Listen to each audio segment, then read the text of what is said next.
बिस्मिल्लाहिर्रहमानिर्रहीम, अस्सलाम वालेकुम, वेलकम टू क्विक रिव्यू। और क्विक रिव्यू में आज हम बात करने लगे हैं जी एक टॉपिक की जो कि आजकल बहुत ज़्यादा डिस्कस हो रहा है, वो है presidential form of government versus parliamentary form of government. ठीक है, यानी कि हम ये देखेंगे कि जो प्रेसिडेंशियल फॉर्म है उसके क्या मेरिट्स और डीमेरिट्स हैं, और जो पार्लियामेंट्री फॉर्म है इसके क्या मेरिट्स और डीमेरिट्स हैं, और किस तरह ये एक दूसरे से जो है वो मुख्तलिफ हैं। तो इसको आज हम डिस्कस करेंगे। अब क्योंकि ये एक बहुत बड़ी डिबेट है और देखिए हर टाइम पे ही ये डिबेट चलती रहती है, ख़ास करके ऐसे ममालिक के अंदर जो ममालिक जो है वो कमज़ोर हैं और जिनका पॉलिटिकल स्ट्रक्चर जो है वो काफ़ी ज़्यादा कमज़ोर है। तो उस वजह से जो है वहाँ पे फिर एग्जांपल दी जाती है कि भाई वो कंट्रीज़ जहाँ पे प्रेसिडेंशियल फॉर्म ऑफ गवर्नमेंट है, यानी जहाँ पे सदारती निज़ाम है, ये कहा जाता है कि वो सदारती निज़ाम वाले मुल्क बहुत ज़्यादा तगड़े हैं, जिसमें सबसे बड़ी एग्जाम्पल जो है वो US की दी जाती है, अमेरिका की। तो इस वजह से वो कहा जाता है कि भाई वो सिस्टम जो है बहुत अच्छा है। वहीं पे कुछ लोग जो है हमें इस बहस में नजर आएंगे कि भाई ऐसा नहीं है, बल्कि जो पार्लियामेंट्री सिस्टम है वो भी बहुत अच्छा है, पार्लियामेंट भी बहुत अच्छा परफॉर्म कर सकती है, हमें कुछ चेंजिंग्स की ज़रूरत है। तो ये डिबेट हमें हर टाइम ही देखने को मिलती है और इवन ये तब तक चलती रहेगी जब तक जो है वो हम परफॉर्म नहीं कर लेते या वो मुल्क जो है वो अपने आप को उस कंडीशन से निकाल नहीं लेते। तो इसमें हम क्या डिस्कस करेंगे, देखेंगे सबसे पहले प्रेसिडेंशियल फॉर्म जो है वो क्या है, उसके मेरिट्स और डीमेरिट्स क्या हैं। उसके बाद पार्लियामेंट्री फॉर्म के देखेंगे, उनका कंपैरिजन देखेंगे कि भाई कौन सा बेहतर है। ठीक है, अब यहाँ पे आपके सामने एक मैप है। इस मैप में आप सिंपली ज़रा यहाँ पे देखिए कि हम बिल्कुल जो है इस टाइम पे स्टार्ट जो कर रहे हैं तो बिल्कुल अनबायस्ड होकर हम स्टार्ट कर रहे हैं। हम ना पार्लियामेंट्री फॉर्म को सपोर्ट करेंगे यहाँ पे, ना सदारती फॉर्म को जो है वो सपोर्ट करेंगे। हम देखेंगे कि भाई कहाँ कहाँ क्या सिस्टम चल रहा है और क्यों वहाँ पे जो है वो कामयाब भी है। अब देखिए सबसे पहले अगर हम यहाँ पे देखते हैं तो ये हमारे पास जो ग्रीन कलर के कंट्रीज़ हैं, ठीक है, ये कंट्रीज़ वो हैं जहाँ पे प्रेसिडेंशियल सिस्टम है। जैसे सबसे पहले एग्जांपल दी जाती है अमेरिका की, ठीक है, उसके बाद ब्राज़ील की एग्जांपल दी जाती है। गो कि पूरा का पूरा जो साउथ अमेरिका है यहाँ पे प्रेसिडेंशियल सिस्टम है, लेकिन हम मेजर कंट्रीज़ की बात कर रहे हैं तो यहाँ पे अमेरिका हो गया नॉर्थ के अंदर, यहाँ पे साउथ में ब्राज़ील हो गया, यहाँ पे सामने देखिए तो रशिया हो गया यहाँ पे हमारे पास, ठीक है। और इसके अलावा जो है बाकी यहाँ पे हमारे पास अफ्रीका के अंदर कंट्रीज़ आते हैं, या यहाँ पे इंडोनेशिया और मलेशिया के हमारे पास एग्जाम्पल नज़र आती है हमें। तो ये जो मेजर कंट्रीज़ हैं जिनको हम ये कहते हैं कि यहाँ पे प्योर जो है वो सदारती निज़ाम है इन ममालिक के अंदर। और इनमें से अगर हम बात करते हैं, हम कहते हैं भाई रशिया जो है वो बहुत ज़्यादा तरक्की याफ्ता है। हम ये कहते हैं कि भाई जो अमेरिका है उसकी तो तरक्की को बात ही नहीं, वो सुपर पावर है। क्यों कि वहाँ पे प्रेसिडेंशियल सिस्टम है। इसी तरह से ब्राज़ील ने बहुत ज़्यादा ग्रोथ की, टॉप 10 इकोनॉमीज़ में आया। क्यों आया? इस वजह से वहां पे प्रेसिडेंशियल सिस्टम है, ये आर्गुमेंट दिया जाता है। इसके अलावा सेमी प्रेसिडेंशियल के अंदर भी हम जानते हैं फ्रांस जो है वो सेमी प्रेसिडेंशियल के अंदर है, ठीक है जी, यानी फ्रांस की एग्जांपल भी दी जाती है सदारती निज़ाम के अंदर एक तरह से। और खास करके जर्मनी को भी सम टाइम माना जाता है क्योंकि वहाँ पे चांसलर है, तो चांसलर की पावर्स हैं, तो हम ये कहते हैं चांसलर भी जो है वो इक्वल है प्रेसिडेंट के। तो शायद वो भी जो है वो इसी वजह से ग्रोथ कर रहा है कि वहाँ पे जो है प्रेसिडेंशियल सिस्टम है। यानी कि मोस्टली हम ये देखते हैं कि जो टॉप 10 कंट्रीज़ हैं उसमें हमें दिखाई देता है कि वहाँ पे नॉर्मली हमें क्या देखने को मिल रहा है जी, जो सदारती निज़ाम है वो देखने को मिल रहा है। लेकिन फिर भी आप और चीज़ों को भी सामने रखेंगे, इससे हम ये बिल्कुल भी अंदाज़ा नहीं लगा सकते कि भाई वही जो है वो अच्छा सिस्टम होगा। दूसरी साइड पे हम देखते हैं कि आप देखिए यहाँ पे हमारे पास कनाडा आ गया, ठीक है, जो कि पार्लियामेंट्री फॉर्म है। इसी तरह से यहाँ पे हमारे पास UK आ गया जो कि पार्लियामेंट्री फॉर्म है, जहाँ से हमने ये डेमोक्रेसी ली। इंडिया और पाकिस्तान ने जब 1947 के अंदर आज़ाद हुए, ठीक है, यहाँ पे पार्लियामेंट्री फॉर्म है। इसी तरह से ऑस्ट्रेलिया है, तो ये ऑस्ट्रेलिया तो कॉमनवेल्थ का कंट्री है। इसी तरह से कनाडा, तो पाकिस्तान इंडिया भी हैं। तो ये जो कंट्रीज़ हैं, या साउथ अफ्रीका जो हो गया, तो यहाँ पे जो है ये कंट्रीज यहां पे पार्लियामेंट्री फॉर्म जो है वो प्रैक्टिस किया जाता है। तो अब गो के यहाँ पे इसी तरह से यहाँ देखिए स्पेन है, जर्मनी आ रहा है। तो ये कंट्रीज, इनमें से भी ऐसे कंट्रीज हैं जैसे ऑस्ट्रेलिया है, ये जो है वो टॉप 10 इकोनॉमी है। इसी तरह से न्यूजीलैंड है, पीछे देख लें वो इकोनॉमी है। इंडिया को देखें कैसे वो ग्रो कर रहा है इस टाइम पे। इस तरह से साउथ अफ्रीका की आप इकोनॉमी देखिए, अच्छा स्पेन की आप बात करें या UK की आप इटसेल्फ बात करें, कनाडा की आप बात करें, तो ये पार्लियामेंट्री कंट्रीज हैं। पार्लियामेंट्री कंट्रीज फिर भी ये जो है ये इस टाइम पे दुनिया की ताकतों में शुमार होते हैं। तो इसका मतलब हमें बैलेंस दिखाई दे रहा है कि हम ये फिलहाल नहीं कह सकते कि भाई प्रेसिडेंशियल फॉर्म यानी सदारती निजाम ठीक है या पार्लियामेंट्री ठीक है, क्योंकि दोनों फॉर्म्स के अंदर ही जो है वो परफॉर्म हो रहा है। और एक इंटरेस्टिंग बात यह है कि इस टाइम पे दुनिया की सबसे बड़ी इकोनॉमी जो बनने जा रहा है वो है चाइना, ठीक है। अब जब चाइना सबसे बड़ी इकोनॉमी बनने जा रहा है तो चाइना का सिस्टम तो प्रेसिडेंशियल है, हम ये क्लेम करते हैं, लेकिन वहां पे सोशलिज्म है, ठीक है, सोशल डेमोक्रेसी है वहां पे चाइना के अंदर। तो सोशल डेमोक्रेसी है, उसको किसी भी खाते में डाला ही नहीं जाता, लेकिन फिर भी वो इतनी ज्यादा ग्रोथ कर रहा है। क्यों? और इसी तरह से बहुत से दूसरे ममालिक भी जो है उनकी एग्जाम्पल भी हमारे सामने मौजूद है। तो चलिए देखते हैं अब क्या मेन की कैरेक्टरिस्टिक्स हैं इनकी। अब सबसे पहले अगर हम बात करें कि मेजर डिफरेंस क्या है प्रेसिडेंशियल फॉर्म के अंदर और पार्लियामेंट्री फॉर्म के अंदर, यानी कि अगर हम देखते हैं सदारती जो निज़ाम है, ठीक है, उसके अंदर और वर्सेस हम बात करते हैं पार्लियामेंट्री फॉर्म के अंदर, तो हमें मेजर डिफरेंस क्या दिखाई देता है। अब सदारती निज़ाम में होता क्या है, नॉर्मली जो है वो जो वोटर है, जो वोट कॉस्ट किए जाते हैं, डेमोक्रेसी के अंदर दोनों फॉर्म्स हैं, तो वोटर जो है वो 2 वोट जो है वो कॉस्ट करते हैं। अब नॉर्मली पाकिस्तान के अंदर भी आप ये कह सकते हैं कि भाई पार्लियामेंट्री फॉर्म में 2 करते हैं, लेकिन वो एक MNA है, ठीक है, यानी मेंबर ऑफ नेशनल असेंबली को वोट देते हैं, और दूसरा MPA है कि प्रोविंशियल असेंबली को वोट देते हैं। तो हम फिलहाल प्रोविंशियल असेंबली की बात नहीं कर रहे, हम सिर्फ वफाक की बात करेंगे कि वफाक के लेवल के ऊपर जो है वो 2 वोट कास्ट किए जाते हैं एक वोटर की तरफ से सदारती निज़ाम के अंदर, ठीक है। यानी जो सदारती निज़ाम है उसमें वोटर जो है वो लेजिस्लेटिव ब्रांच को भी वोट देगा, जो MNAs हैं उनको भी वोट देगा, और दूसरी साइड पे जो है वो वोटर ही जो है वो चीफ एग्जीक्यूटिव यानी कि जो सदर होगा उसको भी वोट देगा। गो के ये डायरेक्टली नहीं है सदर का वोट, ये इनडायरेक्टली इलेक्टोरल कॉलेज के थ्रू। इलेक्टोरल कॉलेज का मतलब ये है कि सदर जैसे अमेरिका में अपने नुमाइंदे खड़े करता है पूरी की पूरी जो वहां पे स्टेट्स हैं उनके अंदर, उनको वोट डाले जाते हैं, तो अल्टीमेटली वो क्योंकि सदर के बिहाफ पे खड़े होते हैं तो वो वोट सदर को ही पड़ रहे होते हैं डायरेक्टली, हम ये कह सकते हैं।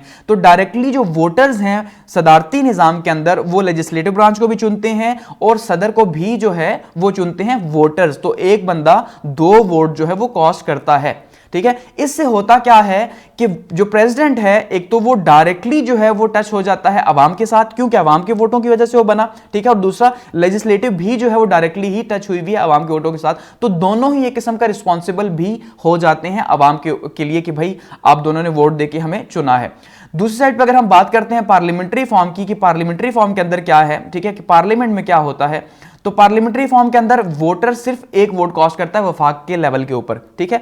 वोटर क्या करेगा, वोटर जो है वो लेजिस्लेटिव ब्रांच जो है यानी कि जो MNAs हैं उनको वोट देगा, मेंबर ऑफ नेशनल असेंबलीज को, वो यहां पे इलेक्ट होकर आएंगे। फिर ये जो MNAs हैं फिर ये आगे से जो है ये अपना जो भी पार्टी जीती हुई होगी जाहिर बात है वोटिंग के थ्रू फिर अपना प्राइम मिनिस्टर जो है यहां पे अनाउंस कर देंगे। तो प्राइम मिनिस्टर यहां पे सुप्रीम होगा। इसका मतलब यह है कि जो प्राइम मिनिस्टर है वो इनडायरेक्टली जो है वो अवाम के साथ लिंक है, लेकिन डायरेक्टली जो है वो लेजिस्लेटिव ब्रांच के साथ या पार्लियामेंट के साथ लिंक है, क्योंकि वो डायरेक्टली अवाम के साथ लिंक नहीं है। अवाम ने डायरेक्टली प्राइम मिनिस्टर को नहीं वोट दिए, ठीक है। इवन जो प्राइम मिनिस्टर है वो MNA है, सिर्फ सिंपली एक हल्के से या 2 हल्के से जहां भी वो खड़ा हुआ है उस हल्के से उसको वोट पड़े और उस हल्के की वजह से वो यहां पे पहुंचा। अब वो पार्टी का हेड हो सकता है या पार्टी का नॉमिनेटेड पर्सन हो सकता है, तो पार्टी ने उसको क्या किया जी, यहां पे प्राइम मिनिस्टर बनवा दिया पार्लियामेंट्री फॉर्म के अंदर। तो इसका मतलब एक जगह पे डायरेक्ट रिस्पांसिबिलिटी आ रही है एग्जीक्यूटिव की क्योंकि अवाम उसे चुन रही है, दूसरी जगह पे इनडायरेक्ट आ रही है क्योंकि वो रिस्पांसिबल हो रहा है लेजिस्लेटिव ब्रांच के अंदर, क्योंकि लेजिस्लेटिव ब्रांच जो है वो उसको वोट देके चुन रही है। यहां तक बात समझ आ गई, आगे बढ़ते हैं। ये मेन डिफरेंस है यानी पार्लियामेंट्री और प्रेसिडेंशियल फॉर्म के अंदर। अच्छा, सम टाइम ये क्लेम किया जाता है, हम एक एग्जांपल देते हैं अयूब खान साहब के ज़माने की या खास करके जितने भी मार्शल लॉ एडमिनिस्ट्रेटर थे, हम ये कहते हैं कि भाई उनके टाइम पे जो मुल्क है उसने बहुत ज़्यादा तरक्की की। और तरक्की क्यों की, क्योंकि वो सदारती निज़ाम थे, लेकिन एक्चुअली में वो सदारती निज़ाम नहीं थे। सदारती निज़ाम थे तो थे दुनिया को दिखाने के लिए, लेकिन क्योंकि वो कोई डेमोक्रेटिक सिस्टम के थ्रू तो आए नहीं थे, वो तो मार्शल लॉ एडमिनिस्ट्रेटर्स थे, तो वो कैसे जो है वो डेमोक्रेसी को रिप्रेजेंट कर सकते थे, इसलिए वो सदारती निज़ाम नहीं थे। हम उन्हें ये नहीं कह सकते कि वो प्योरली अयूब खान का सदारती निज़ाम था, क्योंकि अयूब खान तो मार्शल लॉ लगा के आए थे, ठीक है। इसी तरह से ज़ियाउल हक की बात करें, मुशर्रफ की बात करें, गो कि उन्होंने रेफरेंडम करवाए लेकिन वो डेमोक्रेटिक सिस्टम नहीं था, इसलिए आप उससे बिल्कुल भी इसको मैच न किया करें। अच्छा, अब अगर बात करते हैं कंपैरिजन की, तो सबसे पहले हम देखते हैं जो सदारती निज़ाम है हमारे पास, इसकी की कैरेक्टरिस्टिक्स क्या हैं, ठीक है। तो उसमें सबसे पहली बात क्या है जी कि जो इलेक्टेड जो प्रेसिडेंट है वो इलेक्ट होता है डायरेक्टली, ठीक है, लोगों के वोट के थ्रू और या फिर इलेक्टोरल कॉलेज के थ्रू। अब लोगों का वोट है, जैसे मैंने आपको समझा दिया, इलेक्टोरल कॉलेज वही है कि लोग ही उसको डायरेक्टली जो है अवाम जो है वो चूज करती है। तो इसका मतलब जब अवाम चूज करेगी तो अल्टीमेटली वो अवाम को यानी जो सदर है वो अवाम को जवाबदेह भी होगा, लेकिन वो अब जिस तरह भी हो सकता है, यानी कि वोट तो उसने सदर को दिए, ठीक है, सदर को दिए चूज करने के लिए, लेकिन असेंबली भी मौजूद है। अब डायरेक्टली अवाम तो नहीं पूछ सकती कि भाई सदर साहब आप क्या कर रहे हैं क्या नहीं कर रहे हैं, लेकिन फिर भी एक प्रेशर मौजूद होता है क्योंकि अवाम डायरेक्टली चूज करती है।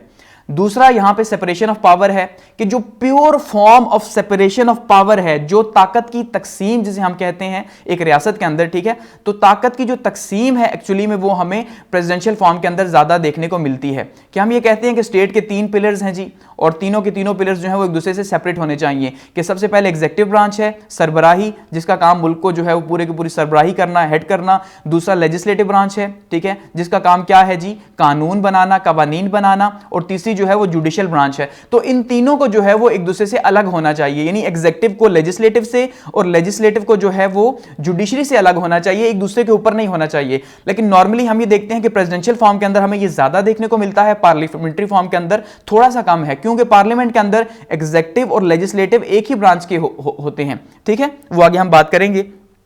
तो यहां पे क्योंकि एग्जीक्यूटिव डायरेक्टली अवाम के वोटों से आता है, इसलिए अल्टीमेटली एग्जीक्यूटिव जो है, जो सदर जो है वो अलग है। यहां पे लेजिस्लेटिव ब्रांच से उसका कोई लिंक नहीं, इसलिए जो लेजिस्लेटिव ब्रांच है वो बिल्कुल इंडिपेंडेंट होकर काम करती है, और जो जुडिशरी है वो भी इंडिपेंडेंट होती है। तो जो सेपरेशन ऑफ पावर है एक्चुअली में, ठीक है, जिसको, और सेपरेशन ऑफ पावर का पर्पस क्या है, चेक एंड बैलेंस रखना, यानी अकाउंटेबिलिटी को स्ट्रांग बनाना। तो अकाउंटेबिलिटी स्ट्रांग कहां पे हम देख रहे हैं, सदारती फॉर्म के अंदर हमें थोड़ा सा स्ट्रांग दिखाई देती है, क्योंकि एग्जीक्यूटिव जो है वो लेजिस्लेटिव ब्रांच से अलग है, हटके है। अच्छा, थर्ड पे क्या क्वालिटी है जी, कि एक्सपर्ट गवर्नमेंट होती है। अब प्रेसिडेंशियल फॉर्म के अंदर ऐसा है कि आपको एमएनएज जो हैं या एमपीएस जो हैं, खास करके एमएनएज की हम बात कर रहे हैं, तो एमएनएज जो हैं उनको लाजमी नहीं है कि आप उसे क्या बनाएंगे जी, कि आप उसे कैबिनेट बनाते हैं कि काबीना आपको वहां से चुननी पड़ेगी, ऐसा हरगिज नहीं। बल्कि आप अपनी फील्ड के जो एक्सपर्ट लोग हैं उनको आप क्या करेंगे, उनको चुनेंगे, और उनको चुन के आप अपने जो है वो नीचे काबीना में उनको जगह देंगे, और मिनिस्ट्रीज का उन्हें हेड बनाएंगे। तो इस तरह से जो गवर्नमेंट बनती है वो काफी ज्यादा एक्सपर्ट है। इस बात को जरा समझने की जरूरत है कि कैसे, ठीक है, इस कैसे को जरा समझिए। देखिए नॉर्मली अब अगर हम पाकिस्तान और अमेरिका की एग्जांपल लेते हैं, तो पाकिस्तान में हम क्या देखते हैं जी, कि पाकिस्तान में ऐसा है कि जो लोग एमएनएज हैं, अब एमएनएज जाहिर बात है हमें पता है वहां पे कोई जो है वो एजुकेशन का क्राइटेरिया नहीं, कुछ नहीं है, इसलिए एक्सपर्ट लोग तो नहीं मिलते। फिर हम जो है वो प्राइम मिनिस्टर साहब जिसको भी वो चाहते हैं, जो उनके करीबी होते हैं खास करके, उनको जो है वो काबीना के अंदर शामिल कर लिया जाता है, गो कि वो एक्सपर्ट नहीं होते। दूसरी साइड पे अमेरिका के अंदर अगर हम बात करते हैं या प्रेसिडेंशियल फॉर्म के अंदर, तो वहां पे वो अगर एक लॉ मिनिस्टर लगाते हैं तो वो लॉ का एक्सपर्ट है, एक फाइनेंस मिनिस्टर लगाते हैं तो फाइनेंस का एक्सपर्ट है, एक हाउसिंग का लगाते हैं तो हाउसिंग का एक्सपर्ट है। यानी जो जिस मिनिस्ट्री को हेड कर रहा है कैबिनेट के अंदर, वो कांग्रेस का मेंबर नहीं अमेरिका के अंदर, लेकिन वो बाहर से है, जिसको हम टेक्नोक्रेट पाकिस्तान के अंदर नॉर्मली बोलते हैं, और वो एक्सपर्ट्स हैं अपनी फील्ड के अंदर। इसकी सबसे बड़ी एग्जांपल आप ये देखिए कि आप अमेरिका का आज जाके अगर फाइनेंस मिनिस्टर देखें या फिर उनका इंटीरियर मिनिस्टर खास करके देखें, उसकी क्वालिफिकेशंस देखिए इंटीरियर मिनिस्टर्स की, और यहां पे पाकिस्तान के इंटीरियर मिनिस्टर्स की देखिए, तो आपको खुद ही डिफरेंस पता चल जाएगा कि कैसे जो है मैनेजमेंट बेहतर हो रही है। तो ये एक डिफरेंस है, गो कि कल को यहां पर भी हमारे जो एमएनएज है वो पढ़े लिखे आएंगे, या आहिस्ता आहिस्ता जैसे आ रहे हैं तो ये रिस्पॉन्सिबिलिटीज उनको भी मिल सकती हैं। तो इसमें हम इतना बड़ा ये नहीं कह सकते कि यही है, लेकिन गो कि यहां पे एक्सपर्ट फॉर्म ऑफ गवर्नमेंट है। नंबर 4 पे क्या है जी, प्रेसिडेंट जो है वो वीटो उसके पास पावर होती है, और यही सबसे इंपॉर्टेंट चीज है जिसको हम इसलिए कहते हैं कि भाई प्रेसिडेंशियल फॉर्म बहुत अच्छी है, क्योंकि प्रेसिडेंट के पास जो पावर है वो बहुत ज्यादा है। तो इस वीटो पावर की वजह से क्या होता है कि प्रेसिडेंट जो है वो जितने भी लेजिस्लेटिव है, अगर लेजिस्लेटर कोई बिल पास करता है, कोई कानून बनाता है, और वो कानून प्रेसिडेंट समझता है कि मुल्क के लिए बेहतर नहीं है, तो वो उसे वीटो कर सकता है, यानी वो जब वीटो करेगा तो नल एंड वॉइड हो जाएगा। लेकिन पार्लियामेंट्री फॉर्म के अंदर ऐसा नहीं होता कि वहां पर अगर पार्लियामेंट जो है कोई बिल पास करेगी तो प्राइम मिनिस्टर माने ना माने, उसको तो फिर मानना पड़ेगा, क्योंकि पार्लियामेंट ने मेजोरिटी ने पास किया। वो कैसा होता नहीं, पार्लियामेंट की जो प्राइम मिनिस्टर है वही जो है वो जो मेजॉरिटी पार्टी है उसको लीड करता है पार्लियामेंट के अंदर। लेकिन प्रेसिडेंट के पास यहां पे ये जो वीटो पावर है ये सबसे इंपॉर्टेंट है, और यही जो है उसको दूसरों से अलग करती है। तो वीटो पावर का मतलब उसके पास इतनी पावर है कि वो मुल्क के डिसीजंस ले सकता है बिना किसी से पूछे, क्योंकि जब वो डिपेंड नहीं करेगा असेंबली के ऊपर तो इसको असेंबली को देखना नहीं पड़ेगा। जब असेंबली को देखना नहीं पड़ेगा तो कोई भी डिसीजन जो है वो इंडिपेंडेंटली ले सकता है। तो ये सबसे इंपॉर्टेंट है। नंबर 5 पे हम बात करें तो प्रेसिडेंट की एक फिक्स टेन्योर है, ठीक है। यहां पे फिक्स टेन्योर का मतलब यह है कि जैसे अमेरिका की अगर बात करें तो 4 साल जो है वो सदर ने गुजारने हैं। गो के इस फिक्स टेन्योर के दौरान अगर कोई बड़ा ब्लंडर होता है और वो ये चाहते हैं कि यार प्रेसिडेंट को घर भेजा जाए, तो वो क्या करेंगे, वो मुआवजा कर सकते हैं, ठीक है। मुआवजे के थ्रू जो है वो घर भेज सकते हैं, अदरवाइज ऐसा पॉसिबल नहीं, और मुआवजा भी काफी जो है वो फिर डिफिकल्ट प्रोसीजर है। अदरवाइज जैसे पार्लियामेंट्री फॉर्म के अंदर है, यहां पे तो थोड़ा सा एक डर ही लगा रहता है। क्यों कि जैसे ही आपको vote of no confidence confidence मिला, आपने घर चले जाना है। लेकिन यहां पे ऐसा नहीं। तो प्रेसिडेंट जो है, जो उसका फिक्स टेन्योर है, यानी 4 साल तक खुल के परफॉर्म करेगा, खुल के काम करेगा, और वो किसी से पूछेगा नहीं, जो भी मुल्क के लिए बेहतर होगा वो करेगा। हां, ये अलग बात है अगर वो मुल्क के मुखालिफ है तो बेहतर नहीं होगा, वो भी करेगा, उसको वो भी कोई नहीं रोक सकता। तो ये यहां पे नेगेटिव पॉइंट भी है। अच्छा, नंबर 6 की अगर हम बात करें तो प्रेसिडेंट जो है उसके पास क्वासी जुडिशियल पावर्स भी होती हैं, यानी क्योंकि अब उसके पास वीटो पावर भी है और दूसरा वो सिस्टम ही प्रेसिडेंशियल है, तो ऑब्वियसली उसके पास पावर्स हैं किसकी, लॉ मेकिंग की। तो इसका मतलब ये है कि वो आदि जो है, हम ये कह सकते हैं कि 50% पावर्स अगर जो हैं वो मौजूद हैं कांग्रेस के पास अमेरिका के अंदर, तो 50% पावर्स जो हैं वो सदर के पास भी मौजूद हैं कानून बनाने की। तो इसलिए सदर कानून बना सकता है और उसके पास कानून बनाने की पावर्स हैं, या उसको अमेंड करने की पावर्स मौजूद हैं। ठीक है। नंबर 7 अगर हम बात करें तो less influence of party system, ये बड़ा इंपॉर्टेंट है, क्योंकि यहां पे अगर हम देखते हैं पाकिस्तान के अंदर या जो बाकी जो डेवलपिंग कंट्रीज हैं जहां पे पार्लियामेंट्री सिस्टम है, तो पार्लियामेंट्री सिस्टम में पार्टी जो है वो बहुत ज्यादा अहम होती है और पार्टी का इन्फ्लुएंस बहुत ज्यादा होता है। ठीक है, लोग आपसे नाराज हो गए, आप उन्हें अगर पोजीशन नहीं देते या उनको कैबिनेट का हिस्सा नहीं बनाते, और भी बहुत से मसले मसाइल होते हैं। लेकिन जब वहां पे सदर जो है वो है ही इंडिपेंडेंट, उसको जरूरत ही नहीं है पार्टी की, पार्टी ने पहले उसे कहा कि भाई ये बंदा जो है ये सदर बनेगा, उसको बना दिया गया। अब उसके बाद प्रॉब्लम नहीं उसे, इसलिए जो है वो पार्टी सिस्टम के इन्फ्लुएंस से बाहर है, अब वो खुल के जो है वो परफॉर्म कर सकता है। ठीक है, लेकिन यहां पे फिर वही नेगेटिव पॉइंट आ जाता है कि अगर वो अच्छा होगा तब परफॉर्म करेगा, अगर वो बुरा है, लेट सपोज उसकी लीडरशिप बुरी है, तो फिर तो ज्यादा मुश्किल हो जाएगा। तो पॉजिटिव भी है, नेगेटिव भी है। और नंबर 8 पे हम ये कह सकते हैं कि वहां पे स्टेबिलिटी है, क्योंकि अगर वो वहां पे हम ये कहते हैं कि फिक्स टेन्योर है, तो अल्टीमेटली वहां पे स्टेबिलिटी भी आती है कि जो प्रेसिडेंट है वो खुल के परफॉर्म करता है, अपनी टर्म को पूरे का पूरा एंजॉय करता है, और जो भी वो करना चाहता है एक्चुअली में, ठीक है, जो वो करना चाहता है वो करता है। ठीक है, तो ये इसलिए सबसे इंपॉर्टेंट हम ये कहते हैं कि भाई प्रेसिडेंशियल फॉर्म है, कि जैसे एग्जांपल लेते हैं यहां पे हम ये कहते हैं, बहुत से लोग इस बात को कहते हैं कि भाई इमरान खान साहब बहुत कुछ करना चाहते हैं, लेकिन इमरान खान इसलिए नहीं कर पाते क्योंकि सिस्टम उन्हें इजाजत नहीं देता। वहीं पे कुछ लोग ये कहते हैं कि भाई अच्छा है इजाजत नहीं देता, वरना तो पता नहीं और क्या क्या कर दें। तो दोनों हमें पॉइंट ऑफ व्यू देखने को मिलते हैं एक्चुअली में। ठीक है, तो ये कुछ की कैरेक्टरिस्टिक्स हैं प्रेसिडेंशियल सिस्टम की। अब अगर हम बात करते हैं डीमेरिट्स की, कि एक्चुअली में इसके अंदर डीमेरिट्स क्या है, नुकसानात क्या हैं प्रेसिडेंशियल सिस्टम के, उसमें सबसे पहले हम ये कह सकते हैं कि रिग्ड गवर्नमेंट है। अब जैसे मैंने कहा, क्योंकि वो एक स्टेबिलिटी है, वहां पे फिक्स टेन्योर है, तो ये चीजें जो है वो क्या करती हैं, वीटो पावर भी सदर के पास मौजूद है, तो एक सख्त किस्म का हुकूमत का निजाम बनाती है। सख्त किस्म का निजाम डेमोक्रेसी के अंदर जैसे कहा जाता है सूट नहीं करता, कि डेमोक्रेसी में हमें हर साइड को देखना पड़ता है। तो अगर एक रिग्ड गवर्नमेंट होगी तो वो अथॉरिटेरियन हो जाएगी। ठीक है, यानी वो इस तरह की गवर्नमेंट हो जाएगी कि वो फिर प्रॉब्लम्स भी क्रिएट कर सकती है और वहां पर उसको चेंज करना भी मुश्किल हो जाएगा। सेकंड में हम कह सकते हैं प्रेसिडेंट स्वीपिंग पावर, कि प्रेसिडेंट कोई भी मिनिस्ट्री किसी भी टाइम पे आगे पीछे कर सकता है, चेंज कर सकता है। तो इससे अब मिनिस्ट्रीज के अंदर भी ये होता है कि भाई उनके लिए बस आ गई, तो अब इसका मतलब ये नहीं कि उनके पास रहेंगी, वो चेंज हो सकती है किसी भी टाइम पे, तो ये भी एक प्रॉब्लम होता है।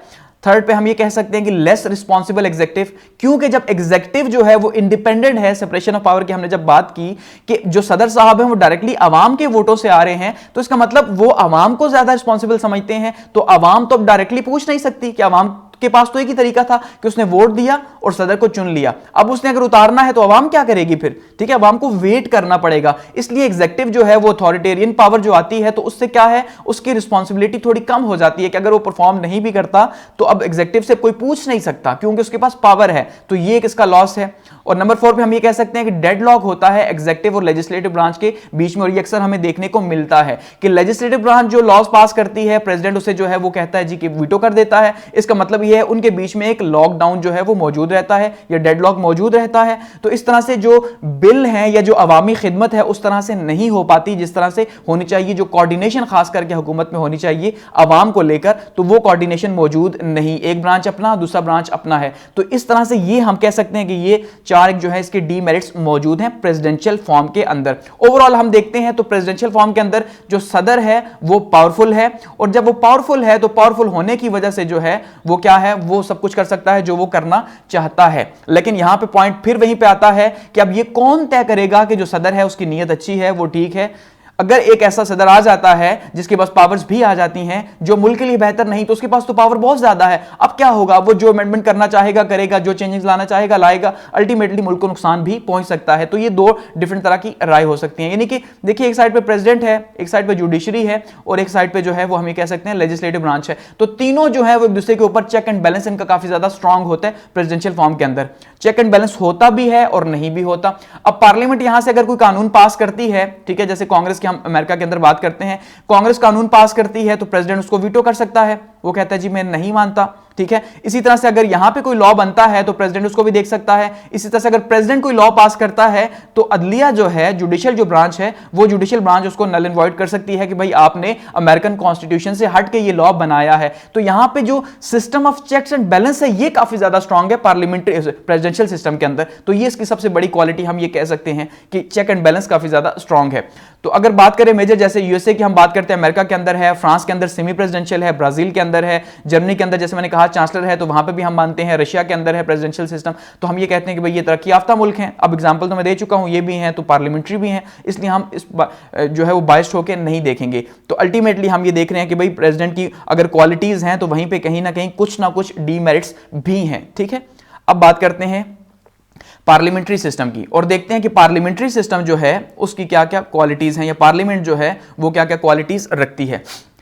अब पार्लियामेंट में जैसे मैंने कहा कि एक जो वोटर है, ठीक है जी, वो कितने वोट देता है, वो 2 वोट देता है। एक वोट, सॉरी, पार्लियामेंट के अंदर सिर्फ 1 वोट देता है जो कि एमएनए को मिलता है, ठीक है। और एमएनए जो है वो आगे फिर क्या करेगा, जो प्राइम मिनिस्टर है उसको इलेक्ट करेगा। और एमएनए जितने भी हैं, अब उसमें जो मेजॉरिटी के एमएनए हैं वो उसी पार्टी के होंगे जो पार्टी जीती हुई है। तो अल्टीमेटली जीती हुई पार्टी का ही जो शख्स है वो पीएम बनेगा इस सिस्टम के अंदर। इसलिए पीएम जो है वो डायरेक्टली रिस्पॉन्सिबल किसको होगा, एमएनए को या पार्लियामेंट को होगा, ना कि अवाम को। अब सबसे पहले यहां पे प्राइम मिनिस्टर जो है वो रूल करता है, सारी की सारी पावर्स प्राइम मिनिस्टर के पास होती हैं। जो सदर साहब हैं वो नॉमिनल हेड होते हैं पार्लियामेंट्री फॉर्म के अंदर।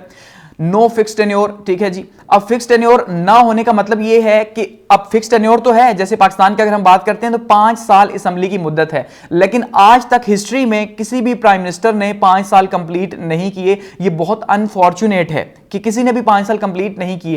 क्वेश्चन ये है क्यों नहीं किए, लेकिन वहीं पर अगर हम बात करते हैं इंडिया की तो वहां पे तो वो कंप्लीट करते हैं। इसलिए हम सिर्फ पाकिस्तान के पैरामीटर में नहीं देख सकते, ओवरऑल हम डिस्कस कर रहे हैं। तो यहां पे 5 साल कंप्लीट क्यों नहीं किए, क्योंकि यहां पे वोट ऑफ नो कॉन्फिडेंस का प्रॉब्लम है। एक पार्टी जिससे अगर हम जीत के आते हैं तो वहां की जब हुकूमत ये चाहती है, या खास करके एस्टेब्लिशमेंट के ऊपर इल्जाम लगाया जाता है कि भाई उसको अगर 20% वोट ज्यादा मिले हुए हैं तो एस्टेब्लिशमेंट क्या करेगी, उन 20 लोगों को उठा के दूसरी पार्टी में भेज देगी, या पार्टी में नहीं भी भेजेगी तो जब वोट ऑफ नो कॉन्फिडेंस होगा जो कि छुप के होगा तो ये 20 लोग जो है वो अपोजिशन के साथ मिल जाएंगे। नतीजे के तौर पे क्या होगा, प्राइम मिनिस्टर साहब के पास अक्सरियत नहीं रहेगी और वो घर चले जाएंगे, ठीक है। इसलिए यहां पे खौफ भी ज्यादा है और फिक्स टेन्योर भी नहीं कि किसी भी टाइम पे जो है वो आप घर जा सकते हैं। इवन मनी बिल पास नहीं होगा, यानी अगर आप हुकूमत बजट भी पास करवाने में फेल हो जाती है तो उसका मतलब उसको घर जाना पड़ेगा, क्योंकि उसके पास जो है एब्सोल्यूट मेजॉरिटी नहीं है। तो इसलिए फिक्स टेन्योर नहीं है। नंबर 3 पे पार्लियामेंट्री फॉर्म के अंदर बाइकैमरल लेजिस्लेशन है, 2 ऐवानी मुकन्नना है, ठीक है, यानी कि एक कौमी असम्बली है और दूसरा सेनेट है हमारे पास। और कौमी असम्बली और सेनेट जो है वो वफाक की अलामत मानी जाती है। और जो कौमी असम्बली है वो जितने भी मुल्क से एमएनएज इलेक्ट होकर आते हैं, जो आबादी के तनासुब से होते हैं, ठीक है, वो उस लिहाज से यहाँ पे इलेक्ट होकर आते हैं और अपने अपने इलाकों के लिए आके या मुल्क के लिए कानून साजी करते हैं, कवानीन बनाते हैं। अच्छा, नंबर 4 पे पार्लियामेंट्री फॉर्म में क्लोज रिलेशन होते हैं एग्जीक्यूटिव और लेजिस्लेटिव के बीच में, ये एक पॉजिटिव चीज होती है, ठीक है। अब क्लोज रिलेशन का मतलब यह है क्योंकि जैसे हमने सदारती निजाम के अंदर देखा कि वहां पे जो एग्जीक्यूटिव है, जो सरबराह है, वो बिल्कुल अलग है लेजिस्लेटिव ब्रांच से, इसलिए दोनों का जो है वो उनके बीच में डेडलॉक रहता है। लेकिन यहां पे जो लेजिस्लेटिव ब्रांच है, लेजिस्लेटिव ब्रांच ही का जो मेंबर है वो इस टाइम पे एग्जीक्यूटिव बना हुआ है, यानी कि पीएम बना हुआ है। सदर साहब तो हैं वो किसी पार्टी के नहीं, और ऊपर से वो नॉमिनल हेड है, इसलिए उसका तो फर्क पड़ता नहीं। तो जो पीएम है वो लीडर ऑफ हाउस भी होते हैं, लीडर ऑफ हाउस का मतलब पार्लियामेंट के वो हेड भी होते हैं। तो इसका मतलब यह है कि यहां पे ये दोनों एक ही हैं। तो यहां पे जैसे मैंने कहा कि वो सेपरेशन ऑफ पावर का थोड़ा सा एक मसला बनता है, बाकी जो रिलेशन है इनका वो बहुत क्लोज होता है कि कोई भी ऐसा बिल पास नहीं हो सकता जो हुकूमत नहीं चाहेगी। हुकूमत चाहेगी या पीएम जो जीती पार्टी हो चाहेगी तब भी बिल जो है पास होगा। तो इसका मतलब यहां पे एग्जीक्यूटिव और लेजिस्लेटिव के बीच में जो है वो एक लिंक होता है, क्लोज रिलेशन। नंबर 5 पे हम कह सकते हैं एग्जीक्यूटिव जो है वो रिस्पॉन्सिबल है लेजिस्लेटर की, कि जो जितनी भी लेजिस्लेटिव होती हैं, जो भी कानून साजी होती है, वो जाहिर बात है वो जीती हुई पार्टी ही करवाती है। एग्जीक्यूटिव जो भी प्राइम मिनिस्टर हैं वो जो चाहेंगे वही होगा।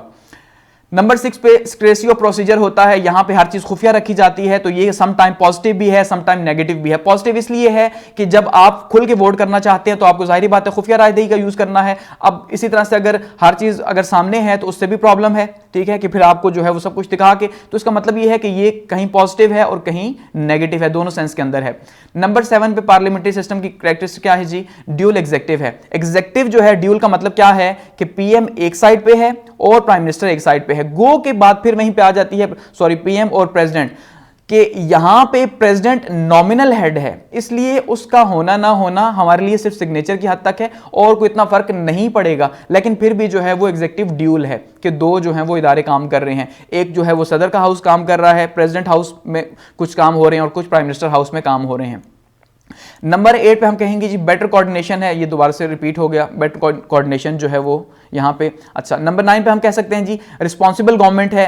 क्यों रिस्पॉन्सिबल गवर्नमेंट है? क्योंकि प्रेसिडेंशियल फॉर्म के अंदर हमने देखा कि अगर सदर को एक बार इलेक्ट कर दिया तो अब सदर ने 4 साल के लिए परफॉर्म करना है जब तक उसका मुआवजा नहीं होगा, ठीक है। अब वो इस खौफ से बिल्कुल परे है, चाहे वो अच्छा काम करे चाहे बुरा काम करे। लेकिन यहां पे क्योंकि असेंबली का खौफ रहता है, वोट ऑफ नो कॉन्फिडेंस को खौफ रहता है कि आप अच्छे से परफॉर्म नहीं करेंगे तो आपको अपने ही लोग छोड़ के चले जाएंगे। तो उस खौफ की वजह से क्या है कि आपकी गवर्नमेंट जो है वो रिस्पॉन्सिबल है। एग्जीक्यूटिव जो है खास करके वो रिस्पॉन्सिबल होती है इस गवर्नमेंट सिस्टम के अंदर कि एग्जीक्यूटिव कोई भी ऐसा लॉ पास नहीं कर सकती जिसके ऊपर जो है पार्लियामेंट उसको सपोर्ट नहीं करती, ठीक है। अच्छा, नंबर 10 पे हम कह सकते हैं रिस्पॉन्सिबल, अच्छा जी, रिप्रेजेंटेटिव डाइवर्सिटी, ठीक है, ये डाइवर्सिटी को रिप्रेजेंट करती है। डाइवर्सिटी किस तरह? मुख्तलिफ पार्टीज होती हैं, मुख्तलिफ पार्टीज आती हैं, क्योंकि सदारती निज़ाम में नॉर्मली हम देखते हैं कि 2 पार्टीज ही पावरफुल रहती हैं, तो 2 पार्टी सिस्टम उसे कहते हैं। यहां पे मल्टी पार्टी सिस्टम है। यहां पाकिस्तान के अंदर की आप एग्जांपल लें, इंडिया के अंदर की एग्जांपल लें, तो बहुत सी पार्टीज जो हैं वो छोटी और बड़ी पार्टीज जो हैं वो पार्लियामेंट के अंदर मौजूद होती हैं। तो इस वजह से यहां पे क्या है कि जो वफाकी मुल्क हैं जैसे कि जो फेडरल स्टेट्स हैं उनके लिए बहुत अच्छा है कि फेडरल स्टेट्स में ये चीज काफी ज्यादा स्ट्रांग है कि भाई आप जो है वो मुख्तलिफ इलाकों से मिलकर बने हो तो वहां के लोग भी आके बैठ के आपको रिप्रेजेंट कर रहे हैं पूरे के पूरे मुल्क को, तो ये एक पॉजिटिव जो है वो चीज है। इस तरह से बात करें तो फ्लेक्सिबल है, ठीक है जी। फ्लेक्सिबल का मतलब क्या है? क्योंकि जब एग्जीक्यूटिव जो है वो रिस्पॉन्सिबल है, रिस्पॉन्सिबल गवर्नमेंट है, तो ऑब्वियसली फ्लेक्सिबल भी है। वहां पे अब उसकी सबसे बड़ी एग्जांपल आप देख लें पाकिस्तान के अंदर कि यहां पे अगर हुकूमत बहुत कुछ करना चाहती है, चाहे वो पॉजिटिव है चाहे नेगेटिव है, लेकिन वो नहीं कर पाती। क्यों? कि वहां पे फ्लेक्सिबिलिटी है। फ्लेक्सिबिलिटी का मतलब यह है कि आप अगर लचक नहीं दिखाएंगे तो आपके लिए जो है वो बहुत मुश्किल हो जाएगा हुकूमत करना या 5 साल निकालना, तो आपको बहुत सी चीजों के ऊपर कंप्रोमाइज भी करना पड़ता है, ठीक है। अच्छा, नंबर 12 पे जी, और ये अथॉरिटेरियनिज्म को भी जो है वो प्रिवेंट करती है। जैसे सदर को हमने कहा था कि सदर के पास सारी की सारी जब पावर्स होंगी तो सदर एक अथॉरिटेरियन बन जाएगा। जैसे यहां पे भी इल्जाम लगता है कि भाई आप बड़े फाशिस्ट हुक्मरान हैं, तो इसी तरह से अथॉरिटेरियन जब उसके पास सारी पावर्स आ जाएंगी तो बहुत मुश्किल भी हो जाएगा, खास करके डेमोक्रेसी के लिए, क्योंकि जमहूरियत के अंदर जो है वो सारी की सारी पावर्स एक शख्स के पास होना ऐसा बहुत ही खतरनाक भी हो सकता है सम टाइम। तो यहां पे जो है वो अथॉरिटेरियन पावर जो है वो नहीं आती। क्यों? कि आप असेंबली को जब जवाब दें हैं तो आपको फिर इसका मतलब यह है कि ख्याल भी करना पड़ेगा। यानी कि जो तीनों ब्रांचेस हैं, जो हमारा कॉन्स्टिट्यूशन है वो क्या कहेगा जी, उसने एग्जीक्यूटिव ब्रांच को, अब यहां पे एग्जीक्यूटिव ब्रांच और लेजिस्लेटिव ब्रांच जैसे मैंने कहा वो मिल के काम करते हैं कि लेजिस्लेटिव ब्रांच के अंदर ही जो जीता हुआ शख्स है वही एग्जीक्यूटिव का जो है वो हेड भी होगा, तो इसी का सरबराह जो है वो होगा, यानी कि प्राइम मिनिस्टर होगा। लेकिन वहीं पे जो है वो जुडिशियल ब्रांच सेपरेटली भी काम कर रही है, तो इसका मतलब चेक एंड बैलेंस भी कहीं ना कहीं हो रहा है, ठीक है। और चेक एंड बैलेंस इस हिसाब से भी हो रहा है कि एग्जीक्यूटिव जो है वो रिस्पॉन्सिबल है जब लेजिस्लेटिव को, ठीक है, चाहे अब लेजिस्लेटिव जिस तरह की भी है लेकिन रिस्पॉन्सिबल तो है। इसका मतलब यह है कि उसको बहुत ज्यादा ख्याल करना पड़ेगा यहां पे इस सिस्टम के अंदर, ठीक है, पार्लियामेंट्री सिस्टम के अंदर।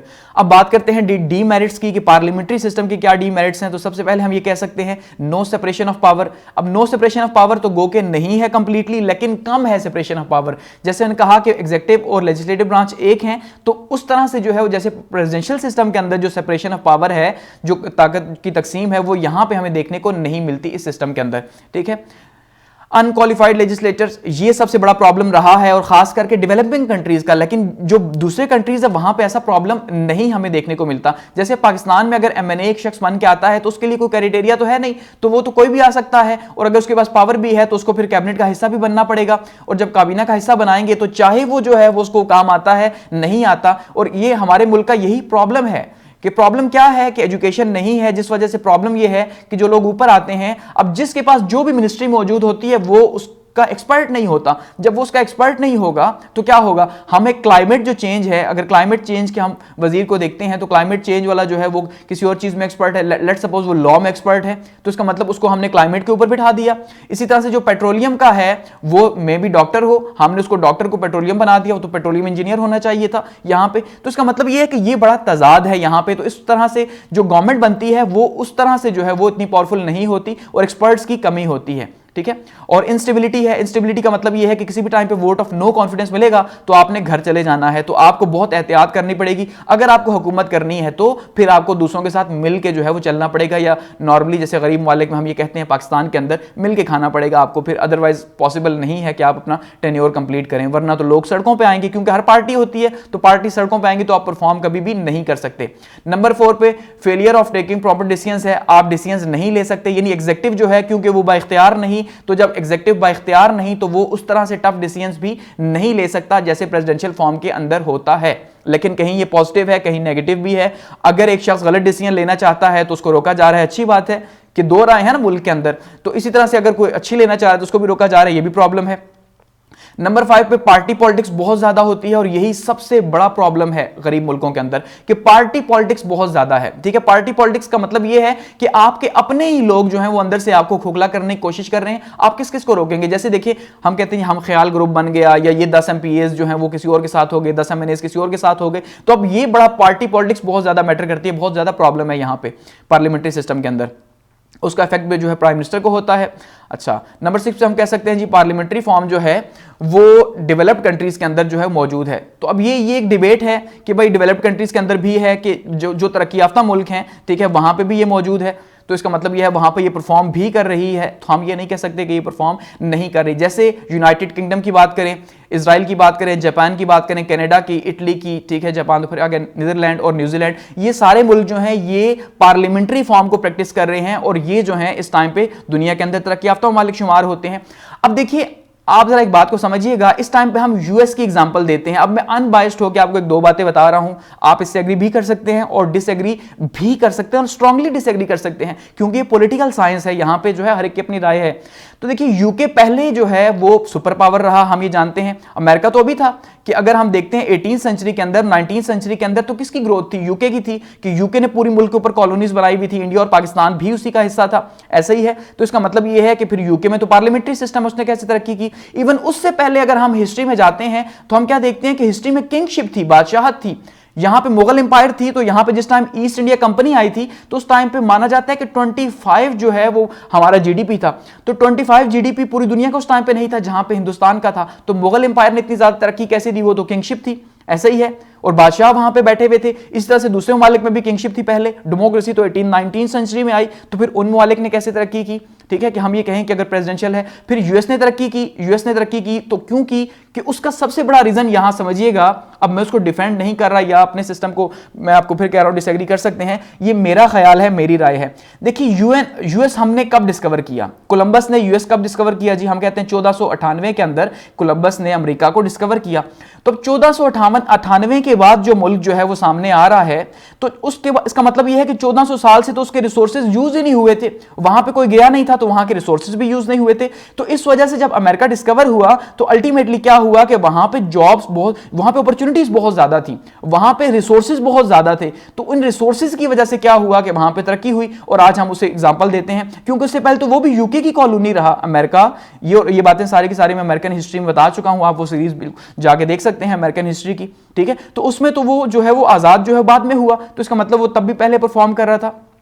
तो इसका मतलब ये है कि ओवरऑल मैं ये कह सकता हूं, ये मेरी राय है, ठीक है, आप डिसएग्री कर सकते हैं, कि सिस्टम का प्रॉब्लम नहीं है, ठीक है, पॉलिटिकल कल्चर का प्रॉब्लम है सबसे बड़ा, कि पॉलिटिकल कल्चर होना चाहिए। वो मैं अलग वीडियो में एक्सप्लेन करूंगा कि पॉलिटिकल कल्चर किसे कहते हैं, ठीक है। पॉलिटिकल कल्चर का यहां प्रॉब्लम है कि जहां पे पढ़े लिखे लोग नहीं हैं, ठीक है, जहां पे इल्म नहीं है, वहां पे डेमोक्रेसी की कोई फॉर्म भी जो है परफॉर्म नहीं कर सकती, क्योंकि डेमोक्रेसी का मतलब है सेल्फ गवर्नेंस। तो सेल्फ गवर्नेंस वही लोग कर सकते हैं, वही अच्छे लीडर चुन सकते हैं जो पढ़े लिखे हैं। तो पाकिस्तान आज 70% पे पहुंचा हुआ है लिटरेसी रेट के अंदर। लिटरेसी रेट जिन्हें लिखना पढ़ना आता है, इसका मतलब ये नहीं कि ये सारे के सारे जो है पीएचडी तक पहुंच चुके हैं। तो इसका मतलब ये है कि ये कैसे परफॉर्म करेगा। हमें दूसरी चीजों को भी देखना चाहिए। पार्टी पॉलिटिक्स हम देखते हैं, वहां पे इलेक्शंस नहीं होते, तो वहां कल्चर नहीं है, अकाउंटेबिलिटी नहीं है, सबसे बड़ा प्रॉब्लम अकाउंटेबिलिटी कहां पे है, ठीक है। तो ये प्रॉब्लम्स हैं जो हमें फेस करने पड़ रहे हैं। इसका मतलब सिस्टम का प्रॉब्लम नहीं है, बल्कि सिस्टम के अंदर के फ्लॉज का प्रॉब्लम है, और सबसे बड़ा प्रॉब्लम नॉलेज का ही है कि अमेरिका ने या यूके ने अगर तरक्की की है तो अपने नॉलेज की वजह से की है, इल्म की वजह से, कि लोगों ने अच्छे लोगों को चुना और वो ऊपर आए। तो एजुकेशन जो है वो सबसे इंपॉर्टेंट है यहां पे। तो इस वजह से अब ये आपकी अपनी राय है कि आप जिस सिस्टम को बेहतर समझते हैं। नॉर्मली ये कहा जाता है कि जो इस्लामिक सिस्टम है उसके करीब करीब जो है वो सदारती निजाम है, कि सदारती निजाम में क्या है कि आपने सदर को चुन लिया। अब जब एक बार आपने चुन लिया तो फिर अब उसको आप परफॉर्म करने का मौका देंगे, ठीक है। तो इसी तरह से इस्लामी निजाम के अंदर भी जब आप किसी को खलीफा चुनते हैं तो उसके हाथ पे बैत करते हैं, फिर वहां पे अपोजिशन नहीं होती, कि अपोजिशन नाम की कोई चीज ऐसी बिल्कुल भी वहां पे इस्लामिक सिस्टम के अंदर नहीं है, कि वहां पे जो लोग नहीं मानते वो भी फिर बैत करते हैं खलीफा के हाथ के ऊपर कि भाई हमने आपको चुना है तो अब आपकी बात हमें माननी है। तो इसलिए जो है वो सदर को जब चुनते हैं तो फिर माननी पड़ती है। तो ये जो है इसलिए कहा जाता है इस्लामिक सिस्टम के करीब करीब है। तो बाकी अब आपकी अपनी राय है, आप जो भी राय रखते हैं। और at the end thanks for watching, और फीडबैक के लिए कमेंट सेक्शन मौजूद है।